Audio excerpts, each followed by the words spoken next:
जीवन में आने वाले संघर्षों के लिए जब मनुष्य स्वयं को योग्य नहीं मानता, जब उसे अपने ही बल पर विश्वास नहीं रहता, तब वो सद्गुणों को त्याग कर दुर्गुणों को अपनाता है। वस्तुतः मनुष्य के जीवन में दुर्जनता जन्म ही तब लेती है जब उसके अंतर में आत्मविश्वास नहीं होता। आत्मविश्वास ही अच्छाई को धारण करता है। ये आत्मविश्वास है क्या?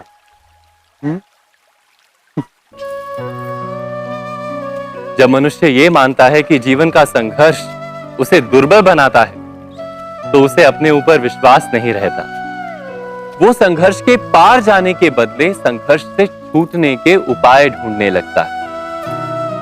किंतु जब वो ये समझता है कि ये संघर्ष उसे अधिक शक्तिशाली बनाते हैं, ठीक जैसे व्यायाम करने से देह की शक्ति बढ़ती है, तो प्रत्येक संघर्ष के साथ उसका उत्साह बढ़ता है। अर्थात आत्मविश्वास और कुछ भी नहीं, मन की स्थिति, जीवन को देखने का दृष्टिकोण मात्र है। और जीवन का दृष्टिकोण तो मनुष्य के अपने वश में होता है।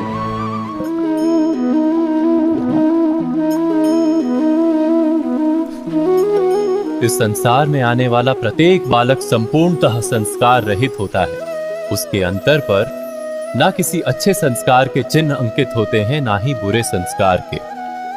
अर्थात जन्म से बालक में ना कोई गुण होता है और ना ही कोई दोष। तो ये दोष अथवा गुण किस प्रकार प्राप्त होते हैं? क्या हमने कभी विचार किया है? जो बात माता पिता के मुख से निरंतर सुनी जाती है, वही बात उनकी संतानों के हृदय का संस्कार बनती है। जैसे किसी गांव में नदी तट तक एक पगडंडी बन जाती है केवल उस मार्ग पर बार बार चलने के कारण। अर्थात माता पिता के हृदय की इच्छाएं उनकी संतानों के हृदय का दोष अथवा गुण बनकर जन्म लेती हैं। क्या ये सत्य नहीं? पर फिर भी जब उनकी संतानों में कोई दोष दिखाई देता है, तो माता पिता आश्चर्य और दुख से भर जाते हैं। माता पिता का हृदय ये प्रश्न करता है कि उनकी संतानों में ये कुसंस्कार आए कहां से। सत्य तो यही है कि माता पिता अपनी संतानों को अनजाने में ही कुसंस्कार के बीज दे देते हैं, जो उनके संतानों की हृदय भूमि पर कुसंस्कार का वृक्ष बनकर उठता है। अर्थात अपनी संतानों को सुसंस्कारी और धर्ममय बनाने की आशा रखने वाले प्रत्येक माता पिता को प्रथम अपने हृदय की इच्छाओं पर अंकुश रखना क्या अनिवार्य नहीं?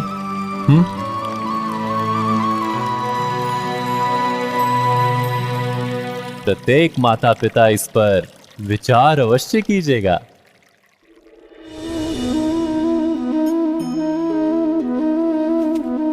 मनुष्य का स्वभाव है कि वो स्वयं को, अपने परिवार को, अपनी संतानों को अधिकतम सुख प्राप्त हो ऐसी इच्छा रखता है। इसी कारण से हम सदा श्रम और कष्ट से अंतर रखते हैं, विश्राम और सुविधाओं को बढ़ाने का प्रयास करते हैं।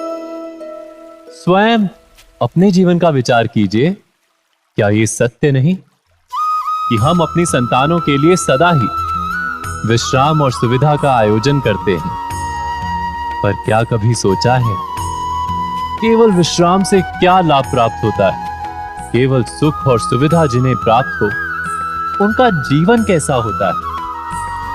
शरीर जब श्रम करता है तो अधिक स्वस्थ बनता है।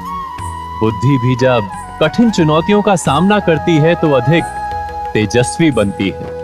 ये हम सबका अनुभव है, पर हम शायद ये भूल जाते हैं कि मन और आत्मा को जब कठिनाइयां प्राप्त होती हैं, तब वे भी अधिक बलवान होती हैं। अर्थात जब भी हम अपनी